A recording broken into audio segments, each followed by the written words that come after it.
Jaya Radha Madhava Kunja Bihari.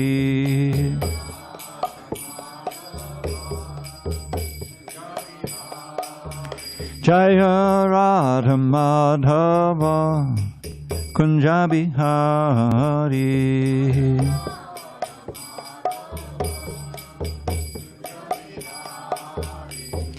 Gopi Janavallabha Girivaradhari.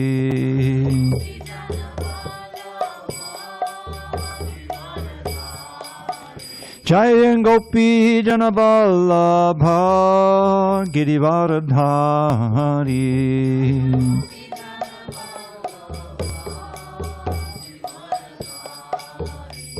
Yashodanandana Bhajana Ranjana. Yashodanandana Bhajana Ranjana. Yamunatira Vanachari. Yamunatira Vanachari.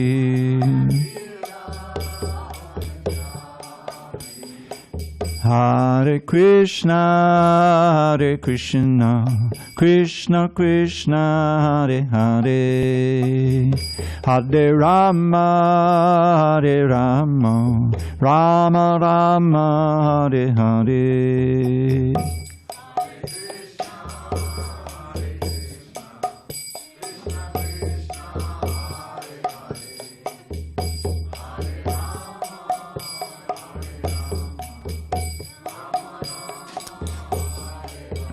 Hare Krishna, Hare Krishna, Krishna Krishna, Hare Hare, Hare Rama, Hare Rama, Rama Rama, Hare Hare.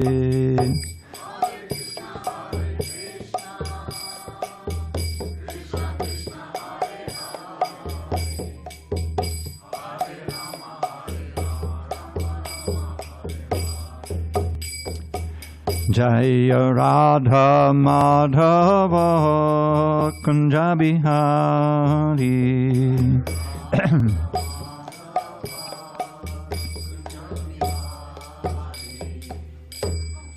Jaya Om Vishnupad Paramahansa Parivajikacharya Ashtotar to the Sri Srimad His Divine Grace Srila A.C. Bhaktivedanta Swami Prabhupada Ki Jai. ISKCON BBT Founder Acharya Srila Prabhupada Ki Jai.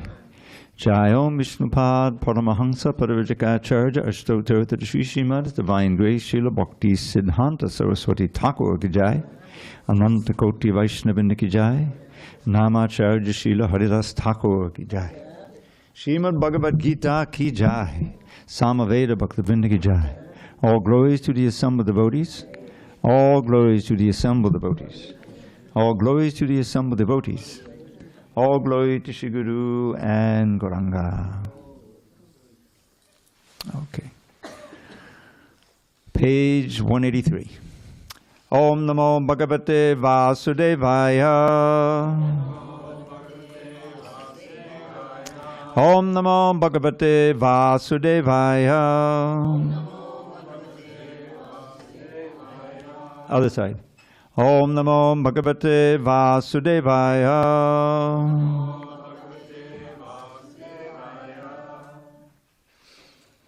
On this 20th day of May 2025 in San Diego, we're reading from Srimad Bhagavad Gita as it is, translation and commentary by His Divine Grace A.C. Bhaktivedanta Swami Prabhupada. We are in chapter 4, Transcendental Knowledge, text number 2 on page 183. Evam parampara praptam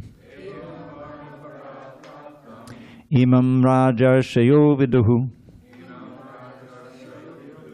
sakale neha mahata yogo nashtak parantapa. Evam parampara praptam imam rajarshayo viduhu sakale neha mahata Yogo nashtak parantapa. Evam parampara praptam. Imam raja shayo viduhu. Sakale neha mahata. Yogo nashtak parantapa. Go ahead, Tapas. Evam parampara praptam. Imam raja shayo viduhu. Sakale neha mahata. Yogo nashtak parantapa. Okay, two more men.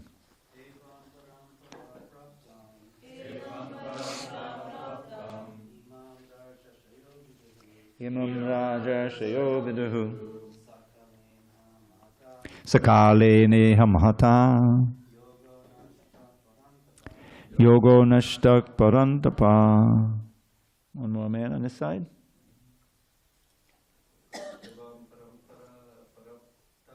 Evam parampara praptam. Imam raja shayo viduhu. Sakale neha mahata. Yogo nashtak parantapa. Ladies. Evam parampara praptam. Imam raja shayo viduhu. Sakale neha mahata. Yogo nashtak parantapa. Evam parampara praptam. Imam raja shayo viduhu. Sakale neha mahata. Yogo nashtak parantapa. Evam parampara praptam. Imam raja shayo viduhu. Sakale neha mahata. Yogo nashtak parantapa. Word by words, read along. Evam nas parampara, by disciplic succession, praptam, received. Imam, this science. Raja Rishya, the saintly kings. Viduhu, understood. Saha, that knowledge. Kalena, in the course of time. Iya, in this world. Mahata, great. Yogaha, the science of one's relationship with the Supreme. Nashtaha, scattered. Parantapa, O Arjun, subduer of the enemies. Translation. Lord Krishna says to Arjun, this supreme science was thus received through the chain of disciplic succession, and the saintly kings understood it in that way. But in course of time, the succession was broken, and therefore the science as it is appears to be lost. Purport. It is clearly stated that the Gita was especially meant for the saintly kings, because they were to execute its purpose in ruling over the citizens. Certainly the Bhagavad Gita was never meant for the demonic persons who would dissipate its value for no one's benefit and would devise all types of interpretations according to personal whims. As soon as the original purpose was scattered by the motives of the unscrupulous commentators, there arose the need to establish the disciplic succession. To re-establish disciplic succession. 5,000 years ago, it was detected by the Lord himself that the disciplic succession was broken, and therefore he declared that the purpose of the Gita appeared to be lost. In the same way, at the present moment, also, there are so many editions of the Bhagavad Gita, especially in English, but almost all of them are not according to authorized disciplic succession. There are innumerable interpretations rendered by different mundane scholars, but almost all of them do not accept the Supreme Personality of Godhead, Krishna, although they make a good business on the words of Sri Krishna. This spirit is demonic, because demons do not believe in God, but simply enjoy the property of the Supreme. Since there is a great need of an edition of the Gita in English, as it is received by the Parampara, disciplic succession, system, an attempt is made herewith to fulfill this great want. The Bhagavad Gita, accepted as it is a great boon to humanity. But if it is accepted as a treatise of philosophical speculations, it is simply a waste of time. Om Jnana Timirandasya Jnanandana Shalakaya Chakshu Unmidatam Mena Tasmai Shri Gurave Namaha. I was born in the darkest of ignorance, but my spiritual master, Srila Prabhupada, opened my eyes with the torchlight of knowledge. I offer my humble obeisance unto him and all members of Sri Parampara. That verse I just uttered is a nice purport to this present verse. So, this is the history of the Bhagavad Gita is being given in the first verse. He explained how he first spoke this to the same Bhagavad Gita to the sun god, Vivasvan, millions of years ago. And Vivasvan instructed it to Manu, Vivasvan, the Vaivasvata Manu, the father of mankind. And Manu in turn instructed it to Ikshvaku, that's the human being, the first human being that came down, and it's come down since then. But this word, Kalena Mahata, is very important. And it's not only by the force of the left side. Yeah, just push left. Just push it. Just push it. There you go. Hare Krishna. Kalena Mahata means the very powerful force of time. The force of time we can experience in our own lives. We may have something, and whether it's something material or relationship or our own health, and gradually, due to the force of time, it's compromised, it's destroyed or damaged, and we have to try to get it back or retain what we have, whatever it is. So Krishna, 3 or 4 times in the Bhagavad Gita, Krishna identifies himself with time. That I am the regulator in the form of time. As time, I destroy everything. Famously in the 11th chapter, this verse has a couple of dimensions. What is it? Kalos miloka chayakrit pravidho. That's the first line. And the universal form is very frightening to Arjuna. Huge. And he shows how he's going to destroy everyone on the battlefield except the Pandavas. And sometimes Arjuna sees all the other soldiers and his own soldiers being chewed and destroyed in the mouth of the guy. So then Arjuna he's scared because this is not the Krishna that he knew, So he says, who are you anyway? So he says, Kalos miloka kshayakrit. You imagine this huge form, speaking with this stentorian. I am time, and I've come to destroy everything, And only you Pandavas will survive the battle, otherwise. So this force of time is Krishna. And he describes also that he's death. That Mrityu Sarva Haraschaham, he famously says in the 10th chapter. In the 10th chapter, he will, as in some of the other chapters also, he says that I am this, I am that. I appear in wondrous forms and all over the universe, and you can see me, or you can in those things. He starts out in the 7th chapter, where he says, Rasoham apsukonteya prabhasmi shashisuryayo.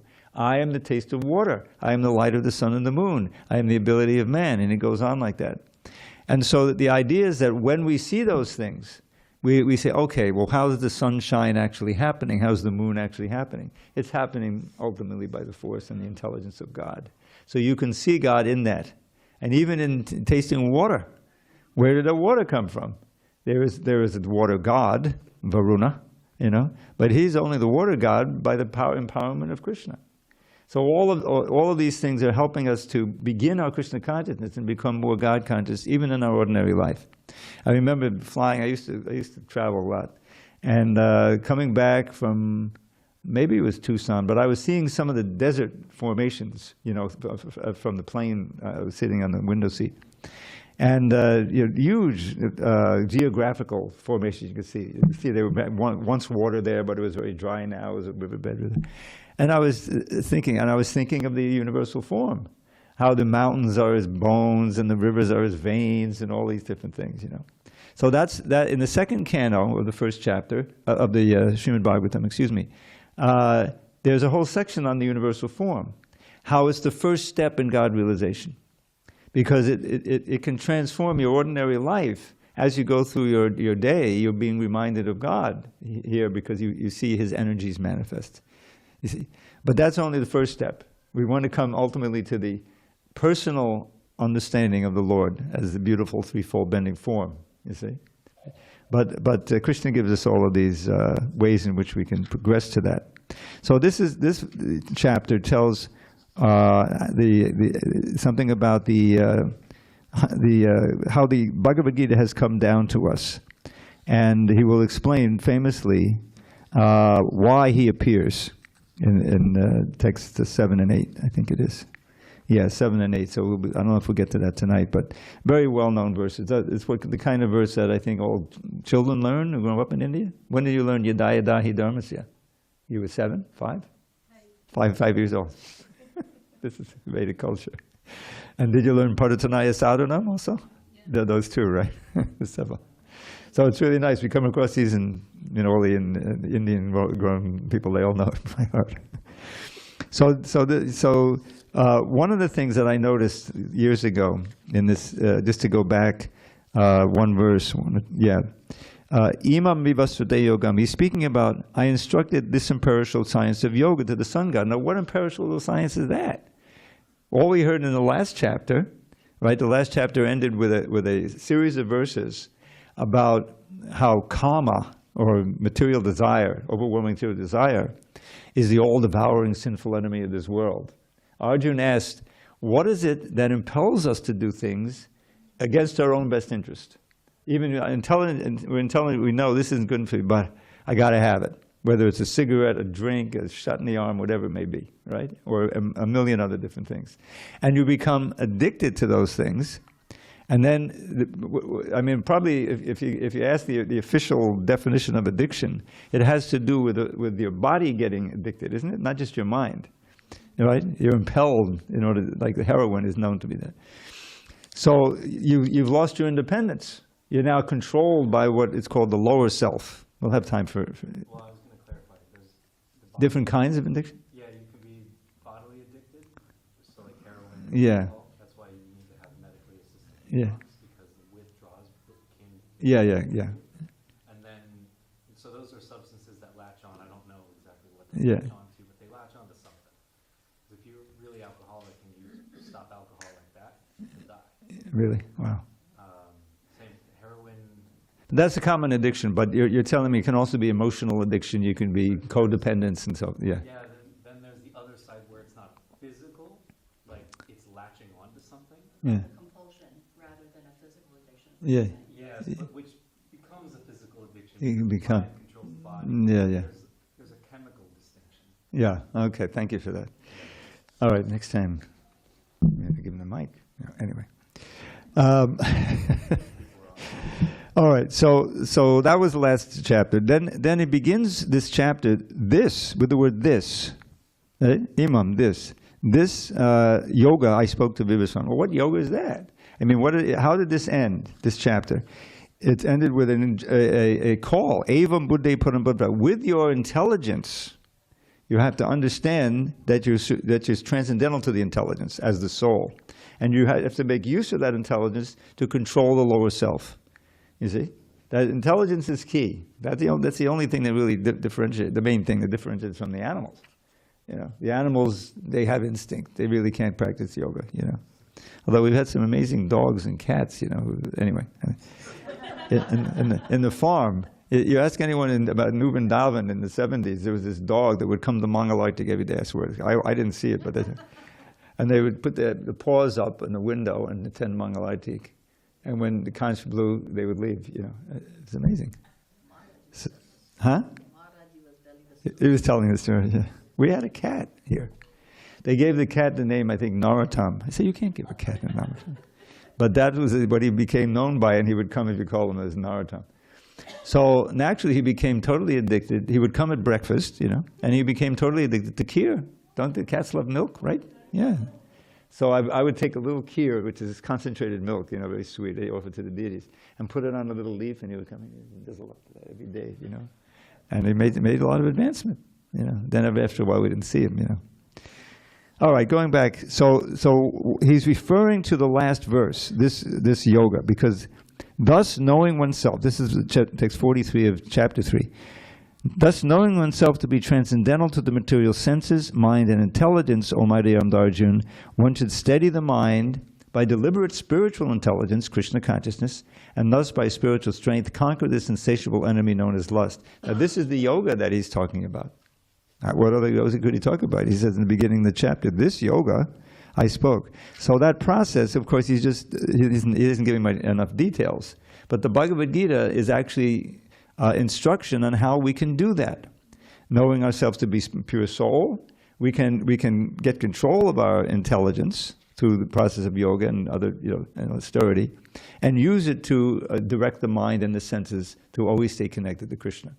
And that's really what Bhakti Yoga is all about. Because naturally, we always have to remember this, that we are naturally lovers of Krishna. We have our own rasa, a specific relationship that we have in within these five categories, but there are many nuances of, there's Shanta Ras, which really is Shanta Ras means you're just completely satisfied remembering Krishna. You don't have any active service. But the basic principle in Bhakti Yoga is Dasya Ras, as we identify as servants of Krishna. And then in more intimate is the friendship of Krishna, being friends of Krishna. In Goloka Vrindavan, you read Krishna book, it's very wonderful. But then you think, well, they're also great servants of Krishna because they're making him happy by playing with him, and sometimes they act as servants, sometimes they act as protectors, the older ones and everything. But they're all serving his needs. And then more intimate than that is parental ras, personified by Yashoda and Nanda, you see. But all the elder gopis and gopas have that ras with Krishna, a protective little child, it's very, everyone knows. So they're also great servants. Who could be a greater servant than a little baby than the mother, right? The mother is the greatest servant, whatever needs are there, So the service is there, the friend, they're trying to help him be comfortable and enjoy whatever, So, and then you find the lovers, the gopis, girlfriends and like that. And of course the queens in Dwarka. And they also have all of those, they serve him. You read Krishna book and you see how the queens would do everything for Krishna. They would bathe him and everything. They had all these maidservants, but Rukmini wanted to fan him herself, right? She doesn't want like that. So they're servants and friends, and they maintain him. They have the unique relationship. So those are the different rasas and relationships, and we all belong to one of those rasas. We don't know what it is now, but we've had it since time immemorial. But it's covered. It's been covered. So Krishna consciousness is the process of reawakening that understanding of who we are, and then acting in that relationship and thinking of ourselves in that relationship with Krishna. And the wonderful thing is, if you can really revive that, then you can always be in bliss, because you're not depending on the senses, kind of sense objects. It's your internal relationship with Krishna. Now you try to use everything you can in your body and whatever you have for Krishna's service, but at a certain point, basically you're just lying on the bed. But you're remembering that service, and you can die very peacefully. And I've seen it with our own devotees here. They often ask me to come and sing because I used to have a nice voice. Now I but anyway, I've been by many bedsides. I remember some of you. I don't know if anyone was here.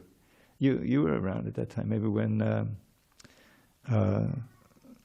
what is it? Not with Jantanandra. But I wasn't thinking of him because I couldn't visit him. I had to seriously strain my ankle, and I could hardly walk. I couldn't even come to the temple, and he was living on the second floor. I just couldn't go. I called him on the phone and everything, but I couldn't visit him. But no, I was thinking of Radhanath Das, not Swami, Radhanath Das. He was a devotee here, and he was amazing. He had some disease, progressive disease, where it was messing him up. He couldn't walk and everything. He was basically in a wheelchair. But he would go out every day and distribute in that wheelchair. He had somebody pushing him, And you know who got a book from him? Balaram. Oh, yeah. Yes, Balaram and his mother in a parking lot. Huh? Yeah. And so even here, he had an apartment across the street eventually. He had someone in East County a while, but then he had it here. Did you know him? Oh, wonderful. Yeah, he was actually, I met him in Miami back in the 80s. Yeah, and when he was still walking then, but he was coming down with the whole thing, So anyway, eventually it came to the point he had some kind of attack, and he was in the hospital. And Rajendranandana, bless his soul, he would visit him every day and spend hours with him. I would visit, and I couldn't spend hours, but I would visit. And he was reading to him and encouraging. And it turned out that the serious thing that he went through, it wasn't fatal. The doctors told him, well, you don't, this is not terminal, but you're going to have to be on the breathing machine all the time, and have someone, nurse with you and everything. So he said, no, I don't want that, So he decided that he wanted to leave, to die, to leave his body. So he he went. The notice went out, and everybody was notified and wanted to come. He wanted me to sing, and he said, "Can we do it Friday?" I said, "No, I can't do it Friday because I'll be in Alachua." I was leaving early that morning. I used to visit there twice a year. So he said, "How about Thursday?" "Okay, we'll do it Thursday." So he said, "Okay, plan it for Thursday." Announced it all, and we all gathered there, and the room was filled. He was lying there. He was on a breathing machine. And it was kirtan and everything. I'll never forget Rohini, Balaram's mother. She was initiated at the same time by Giriraj Swami. And she got the name Rohini, he got the name Balaram. Balaram is the son of Rohini. Yeah, right. Yeah. So anyway, she was there, and she came to Radhanath and said, "Oh, thank you for giving us that book in the parking lot," and everything like that. It was very moving. And there were others also. And one of the most moving was I wasn't there personally, but Yamunapati and Parashakti, they had a daughter many years ago, and she grew up here. And I remember when I came in the 80s, she was like 3 or 4, And then she grew up and she learned to play the flute. And I said, "Oh, great, we play the flute," and I would play a little flute with her and everything. And after she grew up, she went to UK, went to college there and everything. Then she went on the Polish tour. Some of you may know what the Polish tour is. Indra Swami. He was doing it every year, He would take a whole bunch of devotees, and they would go down the coast of Poland. I forget what borders, some sea.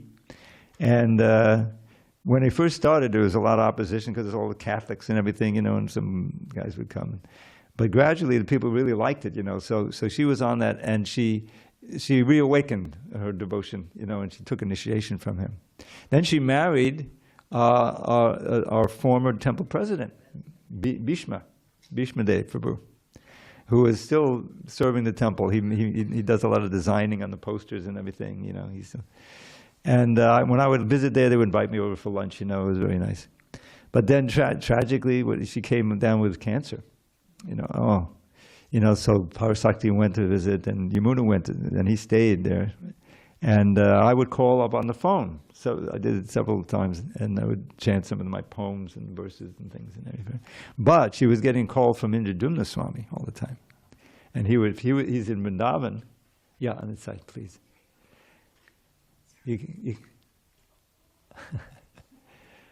And he would call her and stay on for an hour, and encourage her and read to her and everything like that. It was wonderful.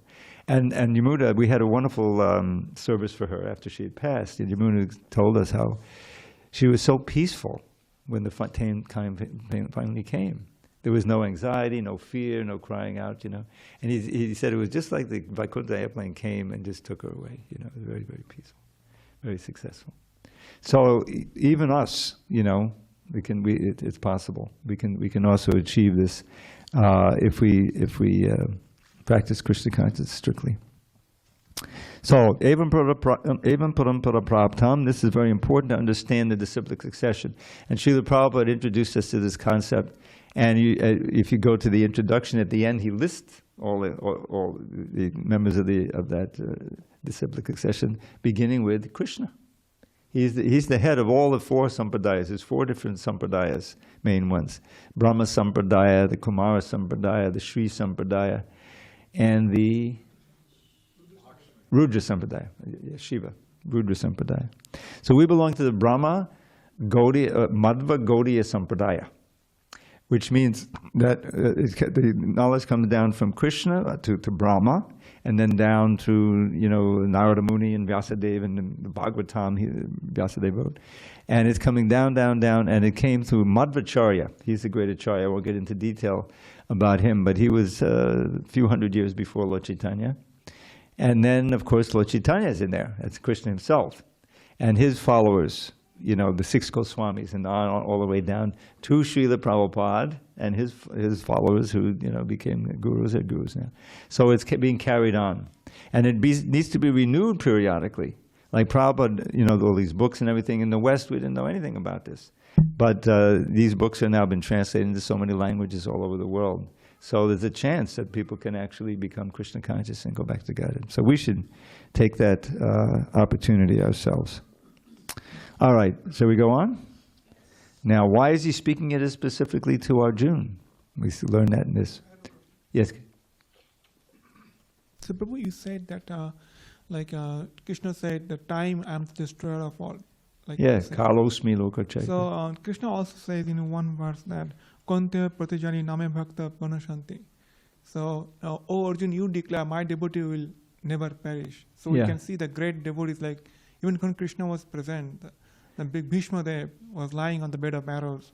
Then our dear Srila Prabhupada, he also took so much trouble for Krishna. Yeah. And then we see in our devotees also in our communities. The thing is, it doesn't mean you're not going to leave the body. What not perishing means, you're not going to lose your Krishna consciousness. Now, if you become a serious devotee and you're really, 100% dedicated, you may go through so many things. Just like Prahlad, he was protected, his physical body was protected, but he was completely at peace because he was 100% remembering Krishna. He's the Acharya. There's 9 different main processes of devotional service, main processes: Shravanam, Kirtanam, Vishnu, Smaranam. Hearing, chanting, remembering. And each one of those processes has an Acharya, has an exemplar. For Shravanam, it's Parigat. You heard the Bhagavatam in 9 days. For Kirtanam, Shukadeva Goswami, he spoke the Bhagavatam. And for remembering, it's Prahlad. And because of that absolute full absorption, he was literally protected when, in the way you're describing, when his father tried to kill him in so many ways. He wasn't even just protected and not getting killed, he wasn't feeling in pain. It was just like Haridas Thakur when they tried to kill him, You can be that much absorbed, and so that you're protected. But basically, of course, as you say, Prabhupada left his body, and so many other great devotees left their bodies. But their consciousness wasn't destroyed. Destruction means that everything that you want, you value in your life is finished. Everyone goes through that. Materialists. That's what it means. Mrityu sarvaharas chaham. As death, I take everything away. Everything material. Your soul never dies. That's lesson number 1. Nobody's going to be destroyed in that way. But if everything you value is destroyed, it's like, it's a tremendous calamity for you. But for devotees, no, because what they value the most is Krishna, their relationship with Krishna. That's not destroyed. You leave your body, but you don't see the Namadutas and all of this stuff. You see the Vaikuntavasis, you see Krishna, you go back to Godhead. That's what destroyed means. It never happened. But it's interesting. He says, "You declare it, Arjuna," because people don't trust me so much because sometimes Krishna tells lies. Always for the good purpose, but all right, let's go on. No, so why is he speaking it to Arjuna? We read 3, right? We didn't read 3. Okay, let's read 3. Sehevaya mayatedya yoga prokta puratanaha bhakto sime sakacheti rahasyam yetaruttamam. That very ancient science of the relationship with the Supreme is today told by me to you, because you are my devotee as well as my friend, and can therefore understand the transcendental mystery of this science. Purport. There are 2 classes of men, namely the devotee and the demon. The Lord selected Arjuna as the recipient of this great science, owing to his being a devotee of the Lord. But for the demon, it is not possible to understand this great mysterious science. There are a number of editions of this great book of knowledge. Some of them have commentaries by the devotees, and some of them have commentaries by the demons. Commentation by the devotees is real, whereas that of the demons is useless. Arjuna accepts Sri Krishna as the Supreme Personality of Godhead, and any commentary on the Gita, following in the footsteps of Arjuna, is real devotional service to the cause of this great science. The demonic, however, do not accept Lord Krishna as he is.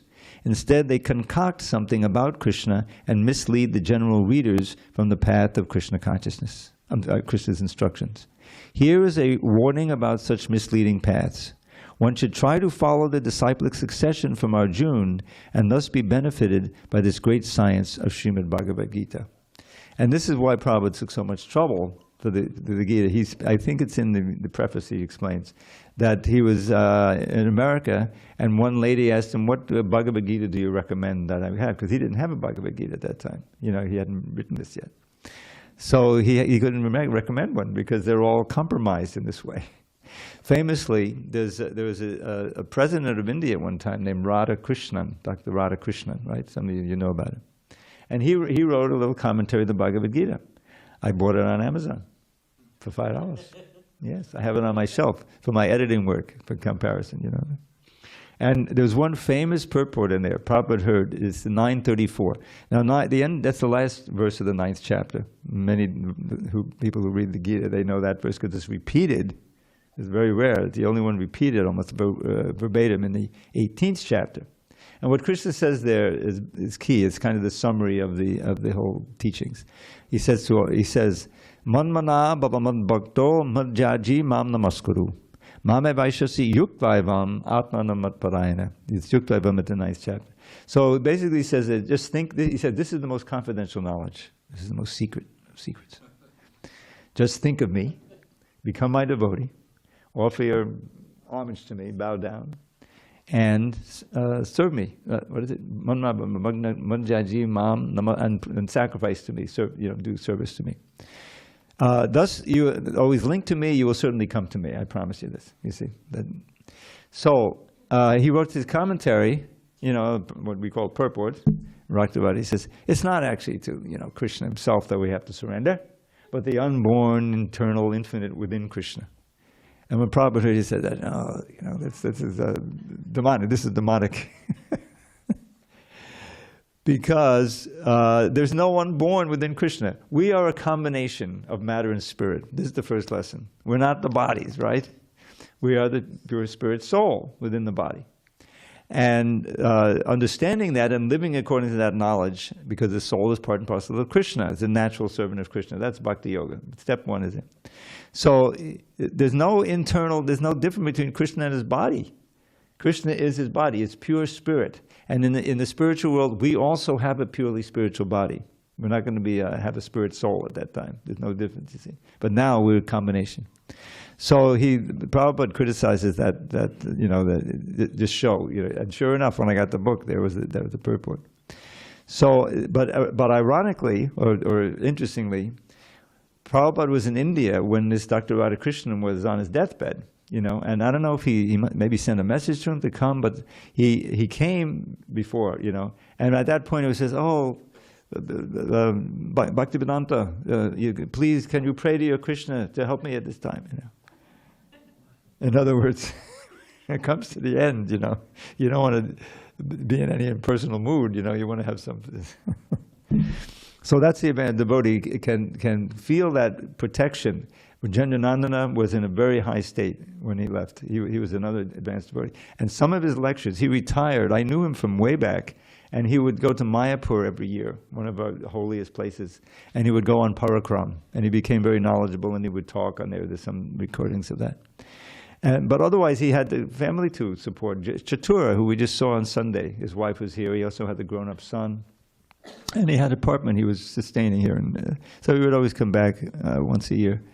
But then he came back and he had retired. He was, he had turned 65. He was going to get Social Security and this and that, But he would come every morning, and then he would give wonderful Bhagavatam classes. And by the grace of Tapastu, all of them are recorded. They're on the YouTube, and you can see it. He had his own little playlist, right?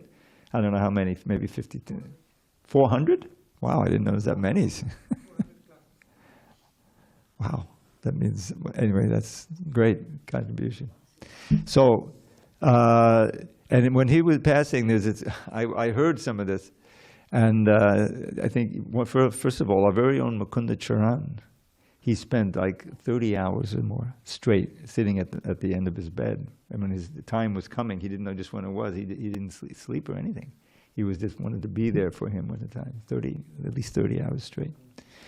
But before that, he had a business partner who was also a devotee, and he would travel around and sell stuff in the summertime and support himself. And so he was staying with him. And then Rajendrananda was lying on the bed. I heard about this, and he said, "Who else is in the room?" You know, and he said, "It's just me." I forget his name, you know, but he was seeing, you know, some people, and so he asked him, "Are they good people?" You know, rather than the Yamadutas, right? And Rajendra said, "Yes, yes." You know, so the Vaikuntha Vasis were already coming and standing by his bed. He was seeing that. Yes, definitely. So it's very impressive and a very good example of, you know, it's a serious devotional service. All right, so let's go on. So seriously, he's speaking it through Arjuna because he's his friend and his devotee. So basically, it's the devotees, the serious devotees, who can really understand this science of bhakti, this Bhagavad Gita. I mean, I read the Bhagavad Gita, a little Penguin edition, just translation. You know, I was just a yoga practitioner, you know, hatha. But I didn't get much out of it. I mean, that I should change my life. You know, I thought it was interesting, but let me go now read I had some Zen books and all kinds of stuff, you know. But Prabhupada's Bhagavad Gita challenges you. You know, these purports, that's what, you know, you have to change your life. So now Arjuna wants to know, how is it possible that he's spoken to the sun god? Because we're like, you know, brother, you know, we're the same age. Arjuna vacha aparam bhavato janma padam janma vibhasvataha katametad vijaniyam tvamadao proktavaniti. Arjuna said, the sun god Vibhasvan is senior by birth to you. How am I to understand that in the beginning you instructed this science to him? Purport. Arjuna is an accepted devotee of the Lord, so how could he not believe Krishna's words? The fact is that Arjuna is not inquiring for himself, but for those who do not believe in the Supreme Personality of Godhead, or for the demons who do not like the idea that Krishna should be accepted as the Supreme Personality of Godhead. For them only, Arjuna inquires on this point, as if he were himself not aware of the Personality of Godhead or Krishna. As it will be evident from the 10th chapter, Arjuna knew perfectly well that Krishna is the Supreme Personality of Godhead, the fountainhead of everything, and the last word in transcendence. Of course, Krishna also appeared as the son of Devaki on this earth. How Krishna remained the same Supreme Personality of Godhead, the eternal original person, is very difficult for an ordinary man to understand. Therefore, to clarify this point, Arjuna put this question before Krishna so that Krishna himself, could speak authoritatively. That Krishna is the supreme authority is accepted by the whole world, not only at present, but from time immemorial. And the demons alone reject him. Anyway, since Krishna is the authority accepted by all, Arjuna put this question before him in order that Krishna would describe himself without being depicted by the demons who always try to distort him in a way understandable to the demons and their followers. It is necessary that everyone, for his own interest, know the science of Krishna. Therefore, when Krishna himself speaks about himself, it is auspicious for all the worlds. To the demons, such explanations by Krishna himself may appear to be strange, because the demons always study Krishna from their own standpoint. But those who are devotees heartily welcome the statements of Krishna when they are spoken by Krishna himself. The devotees will always worship such authoritative statements of Krishna, because they are always eager to know more and more about him. The atheists, who consider Krishna an ordinary man, may in this way come to know that Krishna is superhuman, that he is Satchidananda Vigraha, the eternal form of bliss and knowledge, that he is transcendental, and that he is above the domination of the modes of material nature and above the influence of time and space. The devotee of Krishna, like Arjuna, is undoubtedly above any misunderstanding of the transcendental position of Krishna. Arjuna's putting this question before the Lord is simply an attempt by the devotee to defy the atheistic attitude of persons who consider Krishna to be an ordinary human being, subject to the modes of material nature. So this happens several times where Arjuna asks questions and it seems, well, don't you know that already? And the answer, he's asking it for us. That happens in the 10th chapter also, where Krishna speaks these 4 essential verses, Aham Sarvasya Prabhavo, and afterward Arjuna says, Param Brahma, Param Dhamma, Pavitram Paramanda. Yes, you are God, the Supreme Brahman, you know. And then Prabhupada says in the next verse or so, he's asking, can you please describe yourself, how you're present within this material world in so many ways, you know? And in the Prabhupada, it may seem that Arjuna is not satisfied with his understanding, and everything, but actually he's asking that for us, that giving us a chance to also see Krishna in all of the different wonderful things in this world, you know. That happens several times. Okay, let's go on, because this next purport I want to share something with you, one of my favorite revisions that I found. Okay, so Krishna answers the question. Shri Bhagavan Vacha Bahuni me vatitani Janmani tabacharjana Tanyaham Veda Sarvani Natvam Vetta Parantapa. The Personality of Godhead said, many, many births, both you and I have passed. I can remember all of them, but you cannot, O subduer of the enemy. All right. Purport. In the Brahma Samhita 533, we have information of many, many incarnations of the Lord. It is said there, Advaitamatchatamanadim anantarupam adyam purana purushang navayovanangcha Vedeshu durlabhamadurlabhamatma bhakto govindamadi purusham tamaham bhajami. I worship the Supreme Personality of Godhead, Govinda, Krishna, who is the original person, absolute, infallible, without beginning. Although expanded into unlimited forms, he is still the same original, the oldest, and the person always appearing as a fresh youth. Such eternal, blissful, all-knowing forms of the Lord are usually not understood by even the best Vedic scholars, but they are always manifest to pure, unalloyed devotees. Okay, it is also stated in the Brahma Samhita 539, Rama dimurda shikarlana yamena tishtan nana avatara makarod bhuvaneshu kintu Krishnak swayam samabhavat padamak pumanyo govindamadi purusham tamaham bhajami. I worship the Supreme Personality of Godhead, Govinda, Krishna, who is always situated in various incarnations such as Rama, Nrsimha, and many sub-incarnations as well.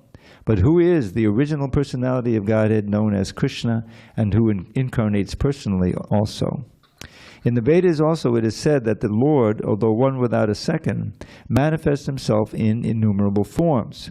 He is like the Vaidurya stone, which changes color yet still remains one. All those multi-forms are understood by the pure unalloyed devotees, but not by a simple study of the Vedas. Vedeshu durlabham adurlabham atma bhakta. Which means, by just studying the Vedas, he's very durlabham, difficult to understand. But he's easy to understand by atma bhakto, by sincere devotion of the heart. He reveals himself. That's the idea. Devotees like Arjuna are constant companions of the Lord, and whenever the Lord incarnates, the associate devotees also incarnate in order to serve the Lord in different capacities. Arjuna is one of these devotees, and in this verse it is understood that some millions of years ago, when Lord Krishna spoke the Bhagavad Gita to the sun god, Vivasvan, Arjuna, in a different capacity, was also present. But the difference between the Lord and Arjuna is that the Lord remembered the incident, whereas Arjuna could not remember. That is the difference between the part and parcel living entity and the Supreme Lord. Although Arjuna is addressed herein as the mighty hero who could subdue the enemies, he is unable to recall what had happened in his various past births. Therefore, a living entity, however great he may be in the material estimation, can never equal the Supreme Lord. Anyone who is a constant companion of the Lord is certainly a liberated person, but he cannot be equal to the Lord. The Lord is described in the Brahma Samhita as infallible, Achyuta, which means that he never forgets himself, even though he is in material contact. Prabhupada gave the meaning to this word infallible, and he would even pronounce it that way, infallible.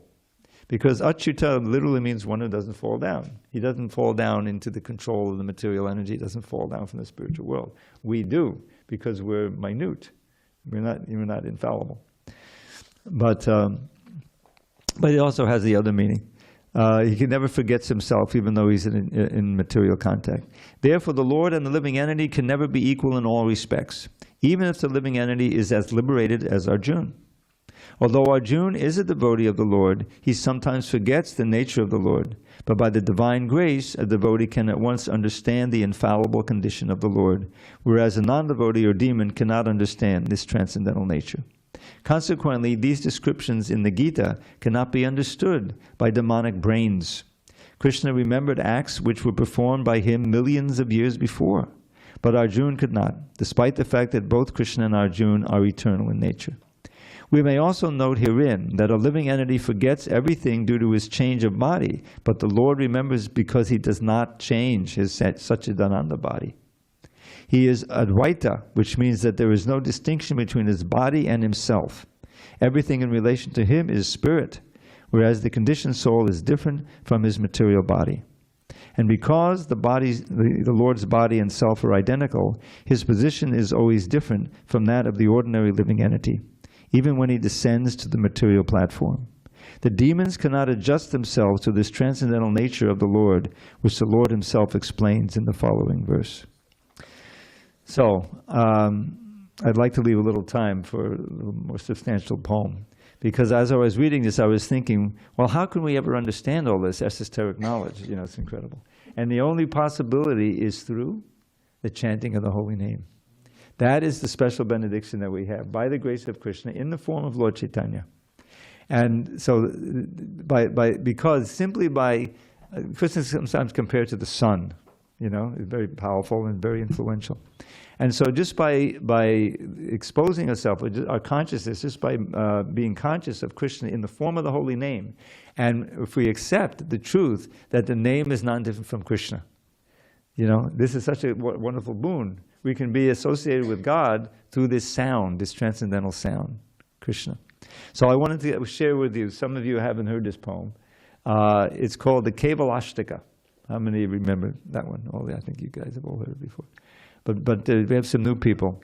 Kevalashtaka, it's, the origin of the poem is inspired by a verse from the Brihanaradiya Purana, which Lord Chaitanya said to Prakashananda that his spiritual master, well, believe it or not, he accepted a spiritual master, Ishvara Puri, taught him. And we used to chant it, we used to sing this verse on Sankirtan, I remember. So here's how the verse goes. Give me the first word. Hare Nama? No. No, the first word. Oh, no, I can't believe it. Oh, God. Hare Nama, Hare Nama, Hare Nama. That's Hare Nama, Hare Nama, Hare Nama, eva kevalam, kalo nasteva, nasteva, nasteva gataranyata. That's it. So Hare Nama, Hare Nama, Hare. So you can see repetition 3 times, you know. So that last line, or that line, Hare Nama eva kevalam, which is only by the chanting, and the meaning of this verse I put in the poem too. If you want to achieve the supreme goal of life, in this age, when dissension and chaos abound, there is no other way, there is no other way, there is no other way that can ever be found but to chant Krishna's name, but to chant Krishna's name, but to chant Krishna's name with a stout-hearted vow, and to pray, O Lord Krishna, O friend of the poor, let my head ember unto your lotus feet bow. And that last line is inspired by Trinadapi Sunichena, because that's another point. So this poet, we didn't know who it was for years. It was like anonymous. But we found out it was an associate of, who wrote this poem, was an associate of Bhaktivinoda Thakur named, boy, my brain is going. I got to stand on my head again.